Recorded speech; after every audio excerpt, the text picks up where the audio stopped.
Excellent. Okay. So let us start our discussion. And what we have discussed till now is we have discussed about the design thinking process phases, right? I mean the stages, right? We have discussed in the last class. That is empathize, define, ideate, prototype, and test, right?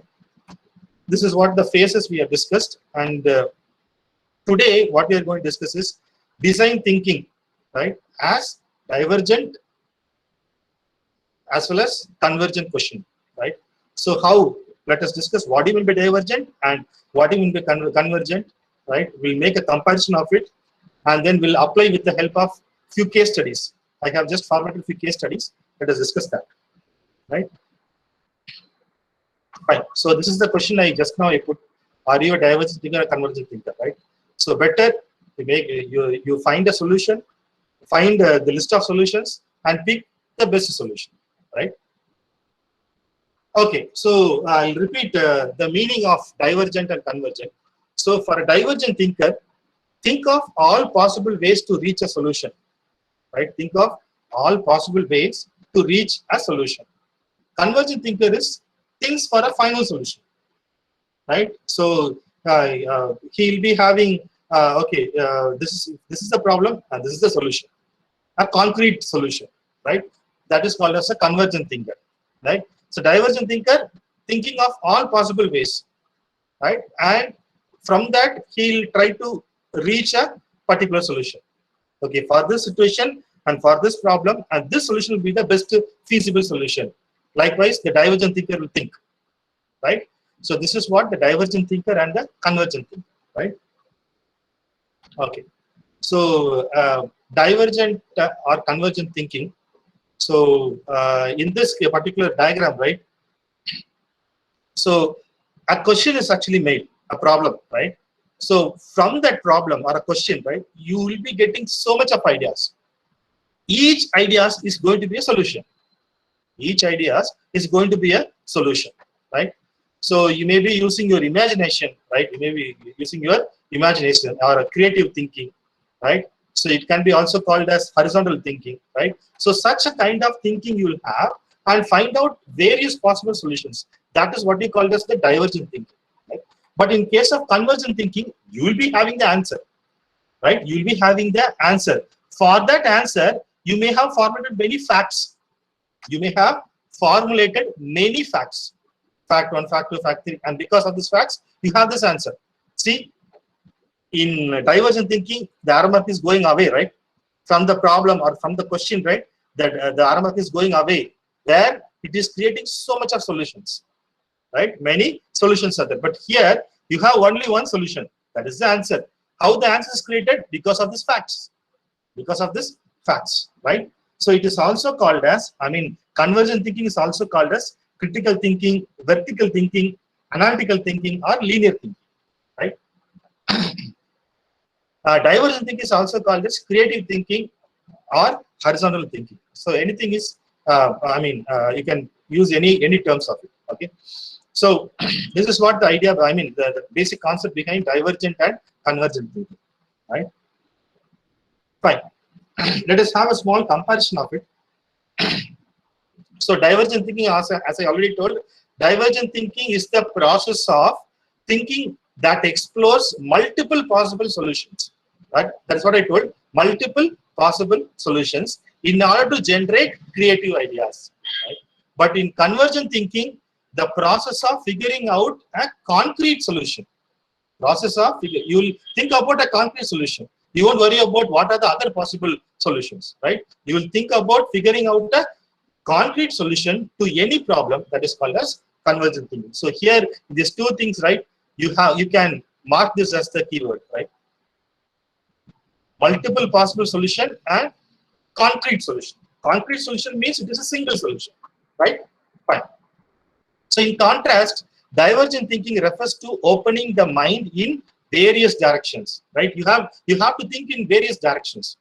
You don't need to think in a particular direction. You have to think in various directions and trying out multiple solutions for a problem, right? We have many examples, right? Don't worry, you'll be able to understand what is the meaning of this divergent thinking, right? it has another thing is convergent thing is that it has a straightforward process that focuses on figuring out most effective answer, right? It focuses on a most effective answer to a problem, right? Fine. So it characteristics include spontaneous, right? If your problem is created, right, you will be thinking and you will spontaneously giving so much of solutions. Spontaneous, free flowing, non-linear, right? It is non-linear. But here the characters include speed, accuracy, and logic. Because in convergent thinking, you will be using logical thinking, right? You will be using logical thinking. So it includes speed, accuracy, as well as logic. Okay. And in divergent thinking, keeps the options open. A complete, accurate answer isn't identified. You won't be able to find the exact answer. You won't be able to identify the exact answer. You will be having many solutions, but this is the perfect solution. You won't be able to identify it, right? That is your divergent thinking. But in convergent thinking, helps to find out the best possible answer to any problem, which are accurate most of the time and no room for ambiguity is left, right? You will be taking the exact solution for this. You will be taking the concrete solution for this. That is what you call as the convergent thinking. So normally, initially you should go with divergent thinking, and then you have to reach convergent thinking. That is what this particular concept actually trying to focus. Right? We have an case studies. Right? Let us discuss that. So before discussing the case study, right? Let us discuss few what is that thinking process, right? Okay, so this is a good example for differentiating divergent and convergent thinking, right? So the first one is, say you are going to develop a what is that, bulb, right? You are going to develop a bulb, right? To which create lights, no? Which create light. So convergent thinking, right? Fine. This is the actual product, right? This is the actual project for this particular room to generate enough light, right? This is the actual product. But divergent thinking is you may think in different ways, right? Like say different shape, different size, right? And series of light. Okay, so many options are there in divergent thinking, right? So it is having its own pros and cons, right? But what you are doing is that you are actually creating many ideas. Okay, for a particular room, you are going to generate light. For that, what kind of bulb is the actual suitable bulb, right? You are taking all the options and finding out which is the best, right? It is having its own pros and cons. I mean, advantages and disadvantages. You are listing out it and finding out which is the best bulb. But here in convergent thinking, okay, for this room, for this size of room, this is the best bulb. That's it. That is your convergent thinking, right? Okay, so divergent thinking, how actually it evolves, divergent thinking, right? Say, for example, a pen, say here I have shown a pen, right? So the pen is used for writing, right? Writing in a paper, for example, okay? But apart from this, how you can use, right? What are the things you can use with the help of this pen, right? So what I can do is that I can remove the bottom part of it, I can remove the top cover of it, and I can remove the refill, right? And I can use it as a straw. I can use it as a straw. And also I can use it as a toy telescope, right? So if 80s kids, 90s kids persons, right, like me, right? So we are doing this, removing the back part, doing the front part, removing the the refill part, right? And we'll use it as a straw, and sometimes we'll use it as a telescope, right? And I think how many of you have seen this cassette? I don't know. Anybody seen this cassette? Cassette? Yes, Abhishek. Only Abhishek is replying. What about others? Cassette? Akhil Bhaiju, yes. Right. So nowadays, right, even CD itself, we are not using it, right? We are directly using what? Pen drives, right? And MP3s. And nowadays, the trend is actually hearing songs is that your applications like Savan, so many applications. So we are not using even what is that, CDs, right? Fine. So this is a cassette. So what you are doing is that we'll be using this pen as what is that, to rewind and forward this tape, right? So we are using this, right? And to improvise the stabbing weapon, right?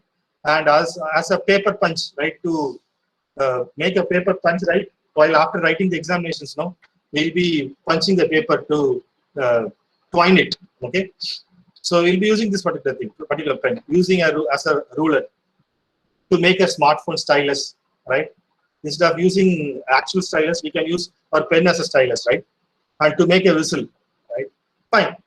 These are the possible ways to use this pen apart from writing, right? Apart from writing, these are the possible ways to use apart from writing. Okay, so this kind of thinking is called as the divergent thinking, right?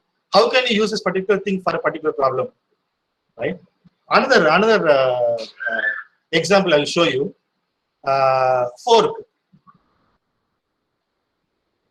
So fork is for what? For eating food, right? Eating food or eating a particular what is that? An object. It's for example a chicken, right? So you can just you can peel it off and you can easily eat it, right? So that is your usage of fork. Apart from this, where you can use it, right? Apart from this, where you can use it, fork. You can list, you can think, and you can answer. You have a fork with you, right? Okay, fine. Weapon, right? Okay. Apart from that, no violence. Okay, fine. Apart from that, what you can use to make pattern on dough. Okay. So in the pizza dough, pizza dough, what you can do is that you can say, I have kept the same example, right? Right. So you can just make holes in the pizza dough. This is a dough, and then two purposes, two usages there. One thing is that the flavors will be nicely going inside the pizza dough. That is one. Good option is there. Another option is, right. So it will evenly cook, right? It will evenly cook. The heat will spread to all the areas. So for this purpose, you can use fork, right? If you are a homemaker, right? If you're trying to do a pizza in home, you can use fork for that. So this is one more. What is that usage? Any other usage? Let us think how the divergent thinking is there with your class. Let us identify it. Any other usage is there using the fork?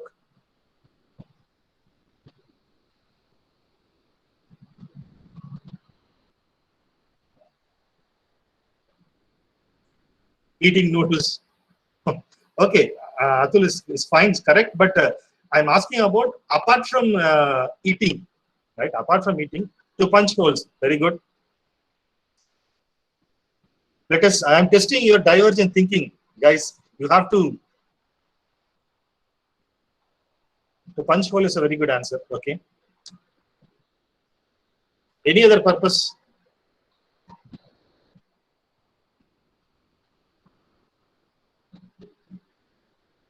As a room decor, forming a model with it. Of course. Yes, you can have it. See, you have mobile in your hand, you have Google in your hand. Just Google it and give some answers here. As a room decor, forming a model with it. Excellent answer. Yes. Fine, enough. As a paperweight, okay. Of course, you can use it as a paperweight while you are eating, right? You can use it as a paperweight. Good. Okay, fine. So likewise, you can use it for many usages, right? But the point is, this is actually making you for a divergent thinking, right? So if you're having a problem and if you have some materials, right, how to use it, right? How to use it in a different way. That is actually your divergent thinking, right? Fine. So let us discuss an actual what is that problem, right? So construct a number of possible designs. Listen carefully. Construct a number of possible designs and then refine them to narrow down to a best design for a drug trolley, right? Drug trolley used in a hospital. Say in hospitals, right? Say nurses sometimes, right? They'll be moving the drugs, right, from one area to another area, right? So the medicines, the medicines will be kept in a shelf like this, right? And then they'll be moving from one place to another place inside the hospital, right? So what we are actually going to do is we are going to design a what is that, a trolley, right? A trolley, right? So how are you going to design? With the help of divergent and convergent thinking process. Show how divergent and convergent thinking helps in this process.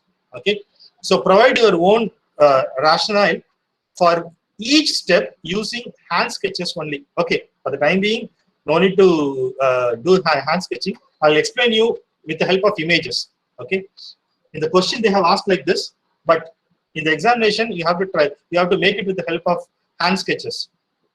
Okay, but today what I'll do is that I'll show you with the help of an exam. I mean images. Okay, so what is the question? You are going to construct a number of possible designs. What you are going to design? You are going to design a trolley. What is the purpose of it?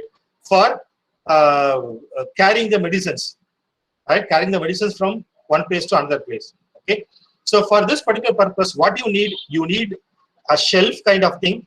You need a shelf kind of thing, and also you need a wheel, right? So this is the basic design. Where what you can do is that you can keep all the medicines in the rack, right? Rack wise it is there, it is opened, and this is the basic design, right? So this is what I have shown as the first possible solution. So the next possible solution is, okay, so this is in plastic, right? This is in plastic. Let me make it as in steel, right? Let me make that steel. Other things are exactly same. Only the making is different. Okay. The next possible solution is, okay, these two are actually in open, right? Your rack is actually in open. So better to make it safe, what I'm doing is that I'm going to make it closed, right? To make it closed. So this is actually a what is that? Horizontal stacking, right? This is actually a horizontal stacking. Stacking means you are keeping storing things, right? You are making the placement in a stack way. Okay, so it is a horizontal stacking. Okay, and this is actually a vertical stacking, right? This is actually a vertical stacking. So let me again discuss. This is actually a plastic material, it's a steel material, but these two are open, right? This is not closed, right? So what I'm doing is that I'm going for a next new possible design is that the closed design. Again, in closed design, two ways I'm doing. One is horizontal stacking, another one is vertical stacking, right? Fine. And the next design, both horizontal and vertical, as well as open racking, right? Open racking is also there. So all these features, right, is available in a single design, right? So this is one possible solution. The next is, right, I have different, say, a cabin kind of thing, right? So each room's medicines will be managed with every say a cabin or a rack, right? A simple small racks are, it is a partitioned rack, right? It is a partitioned rack. So what I can do is that I can just number each and every room of the hospital, right? And for each room, these are the medicines. I can able to easily categorize it. Okay, so this is actually a partitioned trolley, right? A partitioned trolley, right? Finally, see, a dustbin is there in this design. Horizontal racking is there, vertical racking is there, partition is there. So everything is there inside this design. So I can tell that this is the best possible design for what is that? For the problem drug trolley used in hospitals. So this is the best possible design. Okay. So what actually I have done here is I was thinking with many possible solutions. That is the divergent thinking, and then finally I reached the best possible solution. That is what your convergent thinking. That is starting from divergent to convergent. Okay, so this is the process of this is the process, right? When you are doing some solutions for a problem, you have to go in this way. Think on your own, find out many solutions, choose a particular solution, right? This is the thinking process. Your thinking process should be like this, from divergent to convergent. Okay? So let us discuss another what is that problem, right? So I'm not going to give any solutions for this. You have to find a solution, right? So I'll explain the problem. What is the problem? Say, for example, in S4, right? Every student is having your own company, right? Your own software company, right? You are an entrepreneur. You have a software company with you. You have, say, 50 to 100 employees are there in your company. Think like that, okay? Right? The process of knowledge transfer is a huge problem for the organization, right? As I already told, you have a software company, software organization with you. You are actually managing, or you are actually running a software company, right? So the problem in that software company is process of knowledge transfer is a huge problem. Okay, two things are there. One is, if a new employee is coming, a person has to knowledge transfer, right? A person has to knowledge transfer all the ideas what is happening in the company. Another point is, if a new employees are coming, right? So again, we have to give some knowledge transfer. So for these two kind of set of audience, right, you have to go for knowledge transfer. But that is a huge problem. What is the problem? DT wants to eliminate this overhead of shelling out extra money, because for the knowledge transfer, right, we are actually spending lots and lots of money, okay, and investing time for transferring knowledge to its new employees. If a new employee is coming, means, right, they won't be immediately sit into a particular project. So we have to knowledge transfer to them, to a particular person. Is it right? So knowledge transfer is actually extra money, investing time, right, for knowledge transfer for the new employees, right? So the problem statement is, knowledge transfers add to the cost of company, right? Knowledge transfer adds to the cost of company. So let's think a way to eliminate or at least reduce the cost to the company. So the thing is, you have to find a solution in which you have to at least reduce the cost, right? Or if you are having any other solutions, that you can eliminate it. Okay, so let's think of ways to eliminate. Eliminate this is, you cannot just throw it off, right? You have to give a knowledge transfer, because a person who is coming, right, you have to give at least some time, some guidance you have to give, right? So we have to find a solution to eliminate or at least reduce the cost to the company, right? So what is the solution? Okay, I'm expecting answers from your side. So that's all. Our class is going to end, right? So we'll discuss this particular case study, and let us discuss the answers, and then we can wind off, right? Questions, I think you have understood it, right? The question is, knowledge transfer is making cost for the company. To eliminate or to reduce it, what are the possible solutions?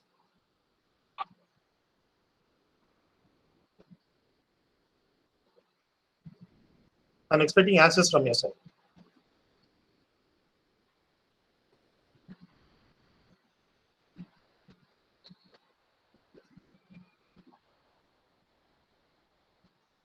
Okay, the first solution is we can eliminate it. Okay, so but my point is that you should not eliminate.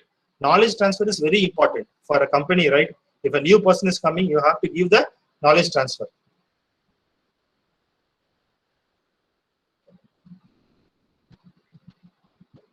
What are the possible solutions? The same problem is available in Google. You can search it and you can find the answers. It is a famous case study.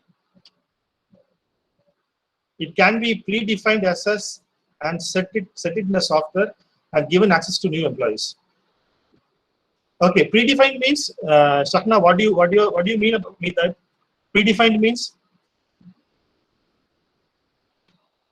say for example, documentation or something like that.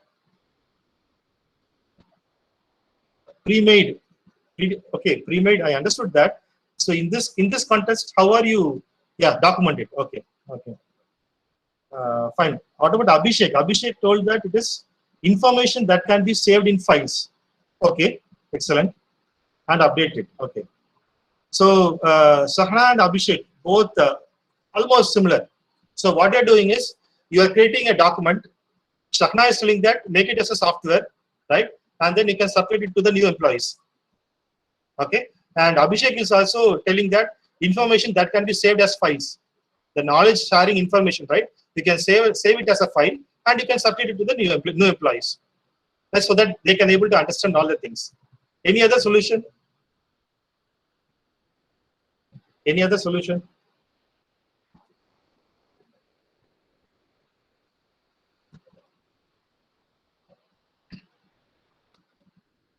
Appoint a person who always keep up to date on everything happening in the company. Excellent. Yusuf, superb answer. Because in most of the companies and in United US, right? You see how they are actually recruiting now. Let him to do the transfer to everyone. Okay. See, this is a good answer, right? But the point is, our job is to reduce the cost, right? Appoint a person, and if you are keep on giving what is that salary, right? That is the cost now. How to reduce it? How to reduce it? He can still work. Okay, fine. So he can work as well as he can do the knowledge transfer. Okay. That's one solution. Yes. Yusuf, fine. Very good. Very good. But in most of the companies, they are doing this. 10 years back, right? In Infosys, now you have a special department called knowledge transfer department, right? So they will be giving all the knowledge transfer, right? Okay. Random appointment of employees for transfer. What do you mean by that random appointment?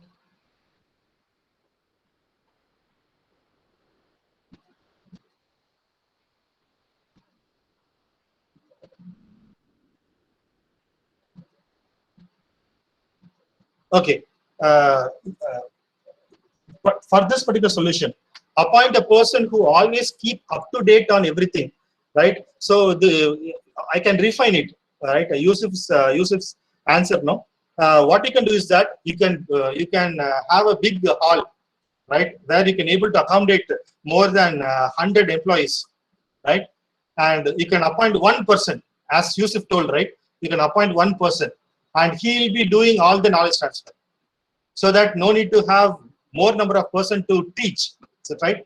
So you can have one particular person, keep it in a big hall, put all the new employees into that hall. He will be teaching everything. Yes, I agree with Yusuf's answer. Yes. Fine. Random appointment of employees for transfer, like the person who is appointed for transfer. Yes. Okay. That is what Yusuf is telling. Yes. Okay. It's a very good solution. Any other answers? Any other answers? See, we got two major solutions. One is document it, update it, and make it as a software or files. Okay. The second solution is appoint a person. He will be doing the knowledge transfer. Any other solutions?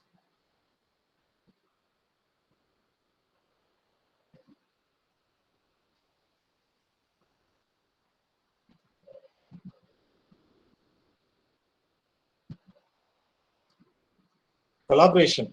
Time to time meetings or employees work together will naturally make them learn it. Okay, we will be appointing new employees, and okay, so they will be putting it in a particular team. So others will be experienced, and the new person will be the fresher or say inexperienced. So when meeting is there, automatically they will be learning it. Okay, that is a good idea. Okay, as a team, yes, I agree with that. It's good. Fine. See, try to think in that way, because if you know the concept, if you know the meaning of divergent convergent thinking, and you can able to answer any kind of questions, right? In university exams, right? They will give you the what is that, case studies. So you should be able to give the answer for that. So try to practice such a kind of questions. So let me do one thing. Then tomorrow or the next class I will try to give some more case studies, right? So what you can do is you can try to think in that way, right? Or else I'll do one thing. I'll give you the case study 2 or 3 days before itself. In your home, right? Try to, half an hour is enough. Every day, or half an hour is enough. Just spend time on that particular problem and try to find the solution. And the next class we'll discuss on it. Okay. So thank you all. So what you do is, please enter your name and roll number in the chat box. Please enter your name and roll number in the chat box. I'll stop the recording.